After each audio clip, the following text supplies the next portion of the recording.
Good afternoon, everyone, and welcome to this week's edition of Getting In, a college coach conversation.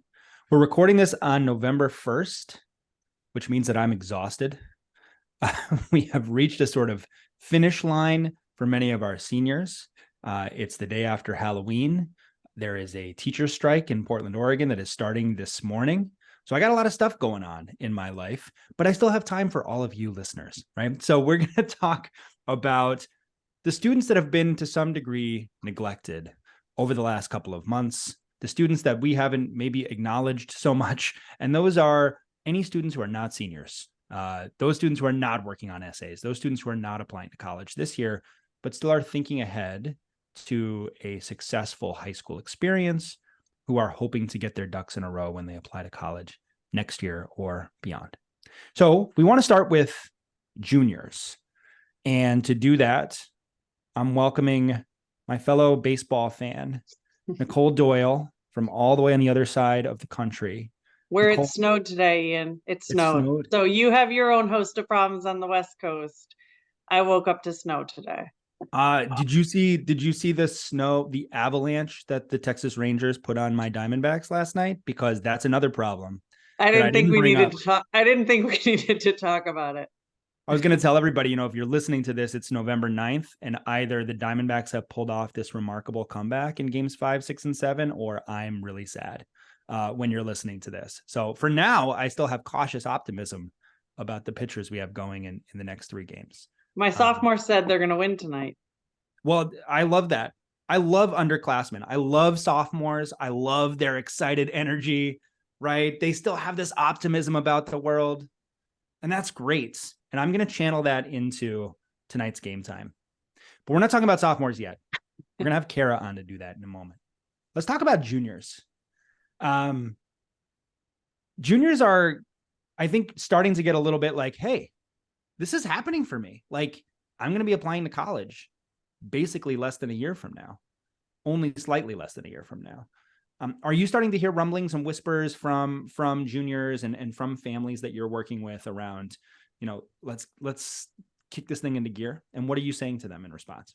So it's interesting. I actually have had personal friends who have juniors since I'm in the high school midst that they have reached out and said, "What do I do right now?" So I think it's very relevant to right now. Maybe it's November 1st, maybe it's suddenly realizing we need to do something, but I think juniors are suddenly realizing it's time. Like a lot of calls being scheduled, just Yeah. all around people are looking for information. And I've kind of been thinking about the college process right now and breaking it into 3 parts. Like, yes, right now as a junior, your academics are still number one. It's busy. Like I know in the Northeast, like the first quarter is coming to an end. So I think students are feeling a lot of a crunch. So academics, like they've ramped up. I think it's busy and there's a lot going on academically. Socially and activity wise, like you're in the heart of everything that you've done. So students are getting involved, getting more involved. Like I just saw a volunteer opportunity pop up for high school students. So like students should take advantage of different things, but stay active in what they're doing. Yeah. And then there's the college piece. Like I just had a message sent from a friend who said her daughter is thinking 2 hours from home, possibly pre-med, like where should they start? And so I think that's a great question. Where do you start? Like start thinking, start researching, start seeing what's out there, and that'll get you where you need to be. But Yeah. those initial conversations to say, what are you thinking, is always a really great place to start. Yeah, I agree. I like that you've broken it into those 3 parts, because I think what that does is it helps to establish our priorities. If your academics are slipping because you're starting to research colleges or because you're maximizing extracurriculars beyond what you have space for, it's not a smart trade-off, right? So we want to make sure that we've got everything in order with respect to our classes, that we're being challenged, that we're engaging with the expectations of our teachers and doing well there. Mm-hmm. And if that is well in hand, then there is space for us to kind of explore these other opportunities. I do think it's important to state, you can start researching colleges now. You can learn about colleges now. You could also wait, right? If you feel like you're a little bit overwhelmed and you've got a lot going on in the classroom and maybe it's the middle of a sports season for you, it's okay to wait a couple of months. But I think there are some students that are starting to want to have these conversations, and that's perfectly fine too. I think about these two streams that are happening kind of side by side, one being the application process and the other being the research process. So applying to college starts on your first day of high school with all your classes and your extracurriculars, everything that's going to be essentially captured in the application you submit. And then the research process is how you decide what to submit, or I'm sorry, where to submit it rather. So which schools you're ultimately going to apply to. I want to talk about the application process first, the things that kind of go into the application. I'm going to leave aside things like course selection because you can't do that right now. I'm going to leave aside grades because we would just say, get the best grades you can get, right? Do your best. But I do want to talk about extracurriculars a little bit. And I want to talk about testing a little bit as a part of the application process that's really salient right now. So let's start with extracurriculars. I think students might be kind of taking a look around, taking stock of their activities. How would you encourage them to think about where they are in terms of their extracurricular profile and where they should be going, what they should start developing in the near future? I think a good thing to do right now, if they haven't already, is start to write those down. Like go back to ninth grade and say, okay, in ninth, in 10th, how did I spend my time outside of the classroom? Like, was I active in sports? Were there clubs and organizations? Was it a combination of both? Did I have a part-time job? Like, what were those things that I was doing and how have I spent my time? Yeah. And I also like to see, there's a couple things I like to see. I like to see if students have an interest, like maybe you have an interest in business. What are the different ways that you've been able to explore or learn or kind of be able to develop your interest in that area? And I think that's a good place to keep stock in of looking at, did I join Future Business Leaders of America? Did I take advantage of maybe a shadow or an internship opportunity? Like, what are those ways that I was able to kind of see and explore outside of just the classroom? And Yeah. so I always think that that's a great way to do it. I like to use the term layers. So when I say layers, it's thinking of, okay, let's go back to baseball for a second. I'm a baseball player, but what are the ways, like, if I really love baseball, can I Mhm. coach a team? Like this spring, can I already set it up to coach a team? Can I ref or umpire in the league, the little league this spring? What can I do to like add those layers? And Yeah. those are good things to think about now. How can I add? I like that a lot. And because I think a lot of students will say, I don't quite know what else to do. I might have some space in my day or in my week where I could take something on, but it's hard to know how to get started. And you're giving them a great idea, which is take something that you already really like, that you do really well. What are some other ways to express that interest? And umpiring a baseball game that's a great idea for someone who's really into baseball to get that job. If you are thinking about coaching, that can be a great way to bring some mentorship into your love of a sport. So I like Mhm. that a lot. I also think that there's an opportunity you're speaking to. If you know what you want to study, you might take on some activities that are connected to that. There's also an opportunity to say, I don't know what I want to study, but I'd like to get some more information. So maybe I should join FBLA because I might want to do business. Maybe I should join the debate team because I'm interested in learning more about politics.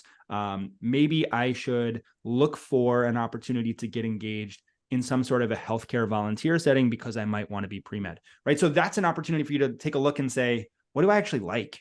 And get some Right. experience that can support that question. That's really good. What's the role of parents and families in this? A lot of it ultimately comes to the student and what they are able to execute. But how can parents provide support in this space so that students have the time, the resources, whatever it may be, without feeling pressured to take on the things that they're interested in doing?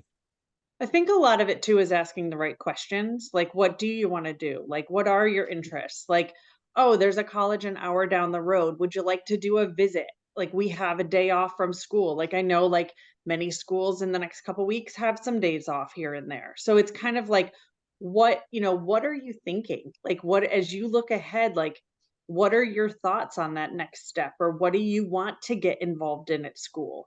And not only from the parent side, like I always find there are many, many students that react really well to older students in the school. So even talking to seniors a little bit too, like the juniors to say, I have this senior friend. Let me ask where they're at in the either the application process Or what activities did you like? Like, do you have a leadership role that would be interesting? Or did you start the ping pong club and can I be part of it? Like, what are like so many students respond so well to that. So I think the parents as a resource to build the foundation and to ask the questions, and then the students to actually ask the questions. Yeah, that's great. It reminds me of like going to, like learning one of those the dances that you do at a wedding that everybody knows the steps to, but maybe you don't. And so you're looking around to figure, okay, that person looks like they know what they're doing. I'm going to kind of follow along with them. You can do that with older students, Right. seniors who kind of look like they know what they're doing to help get you in the right steps. And then you can figure out a way to put your own, particular individual flair on the Right. things that you're doing. So I love that. All right. I want to talk about testing because I think another thing that really activates students to start thinking that college is coming quickly is the PSAT. We Mhm. know that the results of the PSAT are essentially meaningless for all but a very small sliver of students who might be a part of that national merit scholarship process. But it does get students thinking about testing. And so when students come to you and say, hey, I got to think about my standardized testing, what are some things that you're telling them in terms of getting their timeline in order here? And I think so a lot of students, whether sophomores, juniors, took the PSAT in October. So probably at least a couple weeks ago within the past few weeks. The results are not out yet. But I think as far as that's a good starting point to then see. I think our challenge this year is I know the November test is coming up and then the December test, those are the last paper tests. And then the Right. digital form starts in March. So I think it all depends on students' timelines. March would be the first time to take it for a junior if they haven't taken it already. And then you have May and June before the completion of junior year to be able to take it. So I do, and that's the SAT. The ACT is on a little bit of a different time frame, but I do think that students should think about, okay, what is my best timeline? Am I in a sports season that I can't do March, but I can do May? Yeah. Then you're also like, if a student has AP exams, May is a busy month. So it's really kind of determining which is the best timeline. How do I want to prepare for the test? And if I want to prepare for the test, maybe I should start thinking about doing that in January. Self studying, taking a class, whatever preparation they want. You do need to kind of back that up a little bit to start in advance to then being able to take it whichever month you decide. Yeah. And it's very important because there are two different mileposts we're looking at. What's the day you're going to take it, but then what's your ramp up look like? It's very similar to applying to college. If you have a November 1st deadline, that doesn't mean that you do everything the day before November 1st. You're Right. getting your things in order, you're writing your essays. For the SAT, you've got to study, you've got to make sure that you understand the content, you've got to seek out resources, whether that's going to be a tutor or the Khan Academy, which offers these free online classes for the SAT, but you have to figure out how to be prepared so that you're not wasting that sitting. And I Mhm. think that's one of the most important things for students that I speak with is I want you to take this test as few times as possible. We can't be sitting for the exam 4, 5 times. Even though you're allowed to do that, it is not a good use of your time and energy. Um, Test optional is something that is ubiquitous at this point. A lot of students will ask, well, does that mean I don't have to take the exam? What's your guidance that you're offering individual students that might be a little bit anxious about the SAT or the ACT this spring? I usually recommend students take it. Like go in and take it at least Yeah. once, see how Yeah. it goes because we do have one challenge is some of the schools haven't established their testing policy into fall of 25. So if you are a current junior, we don't know what's if a school's going to stay test optional or if they're going to go back to requiring. So you do want to take the test. And to Ian's point, you don't want to take it 4 or 5 times. Like, go in, take it a couple times and be done. Like Yeah. just be done. Yeah. So it's one of those things of really determining and following your path, but take it at least once and see how it goes. And there's always going to be schools that are test optional. There's been test optional schools forever, but we also don't know if schools will go back. So it's one of those things to be sure to have it just in case. It's a really good, the runway for schools looking at the data of test optional is, they started this process in 2020 So that would have been with the class that was applying for the fall of 2021. That Mhm. means that those are students who are graduating in 2026, right? Mhm. So they're looking at basically, we're only a couple of years into this experiment of how do students do in terms of their performance in our graduation rates under a test optional policy. And you could see some schools that say, hey, we need to bring tests back because we need this data point in order to determine what success rates will look like. And you could have schools that say, we've determined that we definitely don't need these. Caltech and MIT are great diversion examples of this. Caltech has said, we don't need tests at all. MIT has said, we do need tests because it does predict success in that freshman year. And so you've got test-free Caltech and test-required MIT after both being optional for a couple of years. Let's leave testing aside. I think we'll probably have some more shows on that, in the coming months. I want to ask a little bit about research, and I think you'd probably agree that no student has to know where they're going to apply to college by the end of this calendar year, or probably even by the end of this academic year. Yep. But what's something that a family can do to really help plant the seeds that are going to make this college research process more enjoyable and more tailored to the student over the next few months? I always say start, even if it's a name. So pick a name of a school that you're familiar with. Maybe you like their football team. Maybe it's local. Maybe Mhm. it's a school that your neighbor attended. Maybe you don't know anything about it and you just want to research it. But just start looking. Like there's so many sites you can start with. Like there's through the College Board, there's Big Future. Like just start like typing in a name, looking up the school, looking at their offerings and determining like why is this an interesting school to so many people? And I think just those initial pieces help you to see, oh, this is interesting. So why don't I research other schools that are the same size or maybe within the state that I'm interested in going to. And I Yeah. think that helps to narrow the universe. Like you want to see what's out there, but you want to learn about places that maybe seem familiar for particular reasons. So just start small or even in your backyard, and what you'll find is that way of gathering just little bits of information will get you where you need to be to say, what size school do I want? What setting? Do I want an urban campus? Do I want, a closed campus that's away from a city? Like, what is it that is the criteria that I'm looking for and will direct my search? And it's really important to acknowledge that you're not asking a question right now of, do you want to attend this school or not? We're just Right. saying, what do you like about it? What are some things you don't like about it? Let's build your vocabulary. Let's develop a sense of what your priorities are going to be. When I was a student, I essentially grew up on the campus of Arizona State because my parents are both professors there. And when I was visiting Stanford University, I actually didn't like the campus so much because it felt big like ASU did to me. I was sort of like, this feels too much like ASU. It's too spread out. It's like a city. And ASU and Stanford are really, really different, both in terms of selectivity, but also in terms of the academic emphases at those schools.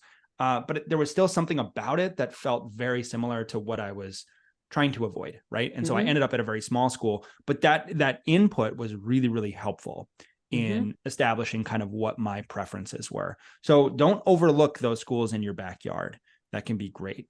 Um, any kind of mindset guidance that you would leave with or part with for students that are in 2 months turning the calendar over to the year where they will apply to college? Is there anything that you want them to keep in mind over these next 2 months just to make sure everything is situated well? I think the key piece I say right now to a junior is the college process does not need to be all encompassing for you right now. Take little steps in the process. Think about it. Do some research. Focus on school. Focus on how you like to spend your time, but don't feel like everything that you're doing right now has to be related to the college process. In terms of just like you said, I don't need my list solidified in the next month. I just need to start exploring. And Yeah. so, enjoy your junior year as much as it's challenging and exciting and fun, but make sure that college is in the back of your mind, but not every thought. And I would say you could adapt that exact advice for parents. Make sure that you are not treating every action your student takes as all encompassing for the college process this year, right? There's still opportunity to give them space to enjoy high school.